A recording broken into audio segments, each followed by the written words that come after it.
You rely heavily on your thesis around the four cultural cornerstones. Can you elaborate on that? So in chapter 2 and 3 of the book, I talk about different cultures, different places that have established that dignity first. That freedom leads people to be more creative and start inventing new ideas. That freedom, the second part, leads people toward imagination and invention, which is the third cornerstone. And if you're more imaginative and you're coming up with great ideas, that's really awesome. It's almost like an ephemeral quality, and for that to have a container is agency. The VR Report podcast with David Jean O.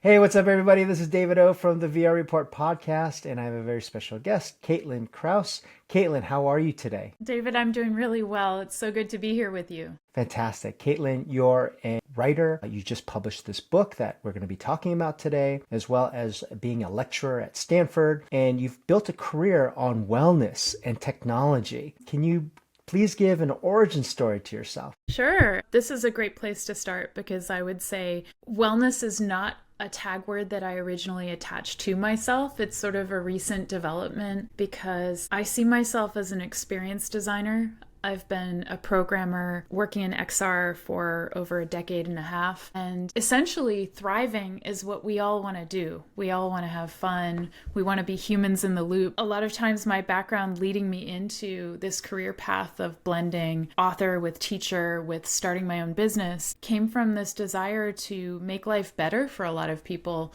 who are living in technology and sometimes feeling as if tech is overpowering them, instead of them having agency as leaders and developers. So I've been a designer pretty much my whole life, blending what I do with learning and putting out those learnings to other people to digest. That's fantastic, Caitlin. We're going to delve deep into digital well-being, but before I forget, you have a opening for the book this Thursday? That's right. I have a celebration, kind of a launch party, I guess. The book launched in September online, and it's a physical book. I'm holding it in my hands. So it's interesting to be working with a lot of virtual programs and technologies and then have a physical copy of a book.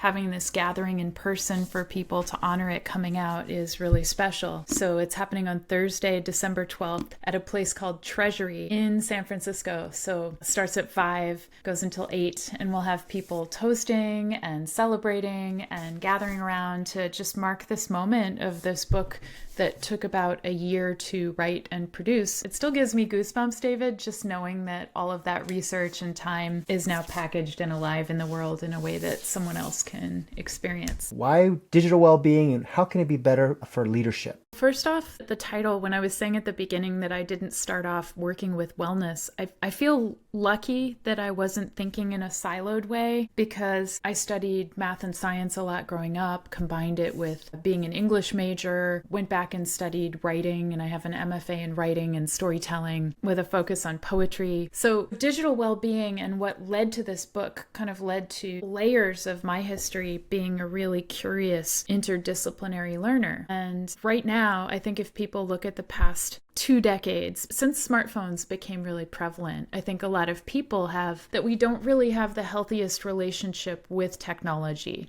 as a mainstream mass of people. A lot of people say that they feel addicted, they feel like their behaviors with tech are not positive. And when I came to live in California, I was working for a company called Limbix that was doing a lot of work with different types of therapeutic applications in the digital sense. Way led unto way, and I started teaching a course called Digital Wellbeing at Stanford, and the subtitle, Healthy Relationships with Technology. And so the course premise, which I like to play on, is that it's a double meaning. A healthy relationship that we have with tech, like the way that we think about tech, and also a human-to-human relationship mediated by tech. And this course is open to anyone to take. It's an elective. So I have computer science students, I have nursing students, people who are in business and undergraduates. And we talk a lot about topics that are similar to the topics in the book. Now, this book is specifically addressing leadership and addressing people who are in mainstream business, people who are using AI in new ways, because what I saw is that Gen Z and Gen A and my students, and also people that I work with in my business, I founded a business called MindWise that's a consultancy, 10 years ago, and I've been working with XR, spatial development, and different training for corporate and for individuals. And there's just this huge, giant crossover where approaching 2024, a lot of people were asking me, well, there's wisdom in your classes, a lot of research. Have you thought about writing a book about the course you teach? And then the same pathway, I'm designing an XR experiences based on wonder and awe that help people have a better sense of resilience, better agency, new ideas. So David, those rivers all came together to form one giant one, which is the path of this book, which really is about animating well-being with more imagination, talking about how humans collaborate better when they're open-minded, and really distilling down what does it mean to have well-being, which is a buzzword and a cliche and sometimes seen as fixing a problem. So people think they have to be broken first to have better well-being. So all of that went into the philosophy and the practices that I felt like I needed to answer in this book as if it was a human calling. I think that's very interesting. And you rely heavily on your thesis around the 4 cultural cornerstones. Can you elaborate on that? The 4 culture cornerstones, in doing a lot of work with different organizations. Have you heard that quote, culture eats strategy for breakfast? I have different variations of that. So for any meaningful change to take place, I'm speaking to people who have been working in XR for decades, and we've been waiting for media to take off in a way that's really moving and how to promote change. Well-being as a topic is kind of scary because of the things that I've been saying before, people assuming you have to be broken, a lot of people feeling emotions of guilt and shame over their relationships with tech. And then you see their whole flow of work and workplace culture. All of this is coalescing at a time when I've seen us still coming out of the pandemic. Like how many of us are still reanimating our routines, kind of blending that in-person work culture with working from home. We have new relationships with the way that we plan our work days, and a lot of people wanting to learn about AI and feeling a little overwhelmed by this notion of drinking through a fire hose as technology keeps advancing.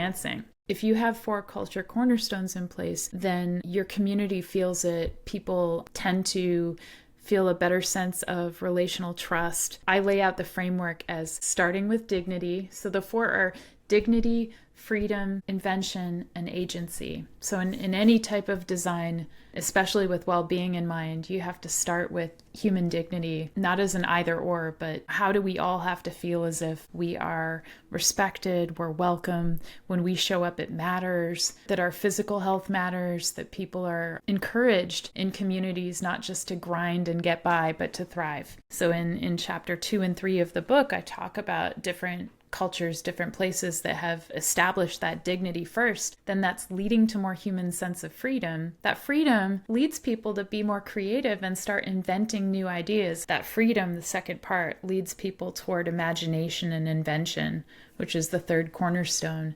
And if you're more imaginative and you're coming up with great ideas, that's really awesome.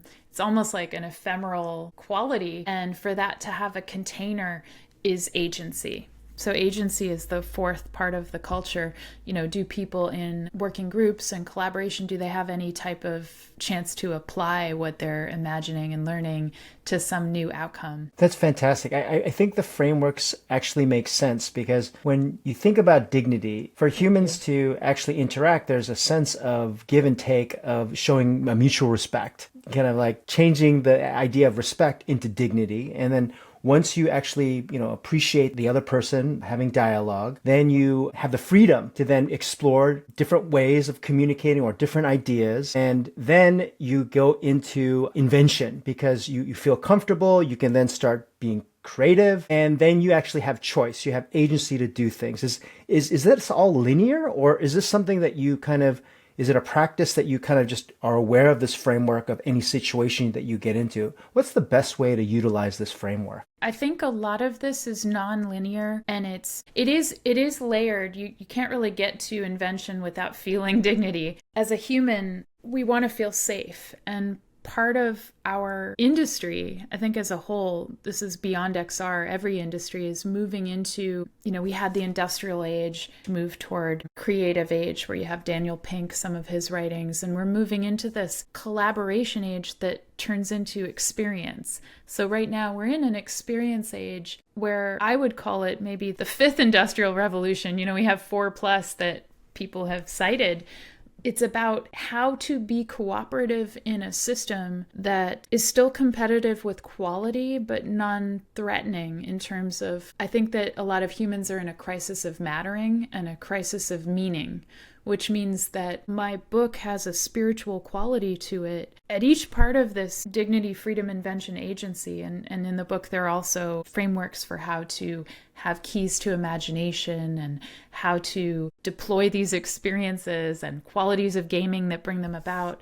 Not only do people have to feel safe, but that's the lowest bar. I think for anyone working in XR, credit to you, it means your brain is doing something really awesome all the time. It's a great brain exercise. But also, giving back some self-compassion, because this can be a high pressure environment. You can also feel lonely. And a lot of the spiral of this, like, agency doesn't actually mean we're done. Agency, when a system gets that way and there's a completion in the cycle, usually the leaders who have either given agency to others, they start looking around to say, well, where are there other systems where people are lacking dignity or where they don't have the ground level met? How can I encourage that to just be a recursive loop where we keep spiraling and inviting other communities to play roles and play a part in this? I feel I have a very hopeful, optimistic outlook, and this book wanted to be written to address a change in mindset that's about elevating the way that we look at technology. It can really help us lead to better well-being. I think what you're saying is that using these frameworks are important, but you have to also put it into practice. And you talk about the 11 keys to imagination. Is that the actual practice in itself while you're looking at the frameworks? So the imagination index, nothing in this book needs to be linear. It's not prescriptive. It's very invitational. I wanted to give people practices to play with and then see how they work in individual settings. The key here is non-attachment. And for anyone who's read the book Flow, there's a person named Mihai Csikszentmihalyi that did research into how humans get into a better state of flow. And there's a lot of crossover between XR and practices in wonder and getting into a flow state. It's important to the quality of our mind that we're able to let go and be imaginative, including problems of climate change, including problems of energy and resources. They're not going to be solved by repeating past methods. So a lot of people are looking at, well, how do I get into the best quality of imagination when I'm feeling stress and anxiety? And I actually use a lot of these tools within the XR environments to encourage people to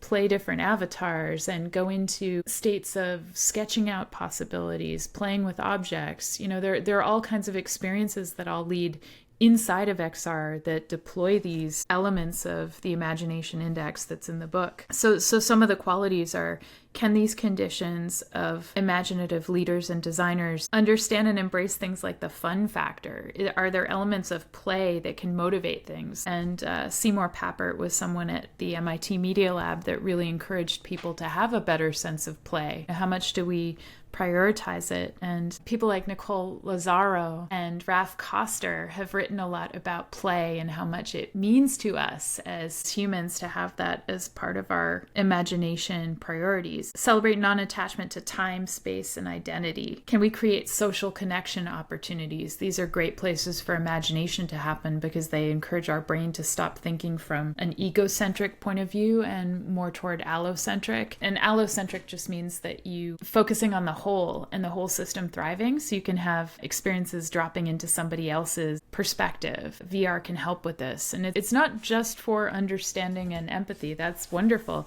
It's also for allowing the mind to be more plastic and to consider other outcomes than you would initially have. And historically, leadership is very constrained sometimes by needing to defend a point of view, needing to be right at times, looking for their supporters to come together toward some outcome that they're steering toward. Statistically, this doesn't always work well for alignment for the whole group. And the more they can stay plastic and detached at first from one fixed mindset, the better the whole group is at eventually reaching a better health for the system. I think that's super important, especially for people who work in technology. I think a lot of this stems from my excitement over mindfulness. I meditate, I do breathing exercises, having the lens of like, how does it mean to be in technology and use some of these practices? I think you're taking a little bit of this and that from just wellness training and different philosophies, but putting it through the lens of technology and what that really means. How can people use the book if they work in technology and I want to use this book in my daily practice? How should I look at this book and what should I try to get from this book to put into my daily life of building and technology? So this is one of the few books that has what I named as an interlude. And the interlude in this book is by Rodney Mullen, the professional skateboarder. Because what happened as I was writing the book, I realized I wanted to start with spatial technology, but I couldn't start there. I had to lead toward there because spatial is embodiment to me. That's where the layer stack of our physical comes first. And like you were saying, you have a meditation practice, you have your own personal approach to well-being.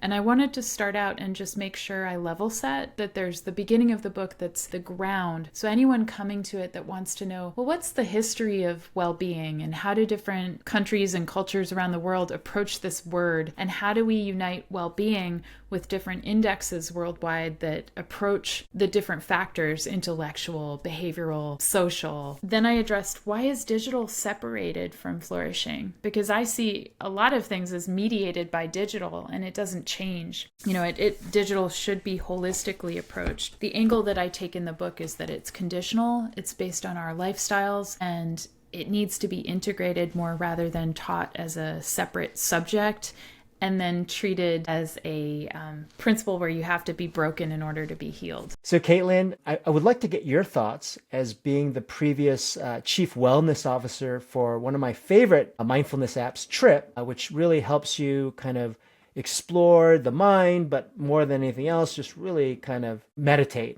really take a pause in your life. And TRIPP is great to do that, especially if you're playing Beat Saber all day. It's a way to just kind of unwind, but also it's gamified, so it's actually really fun.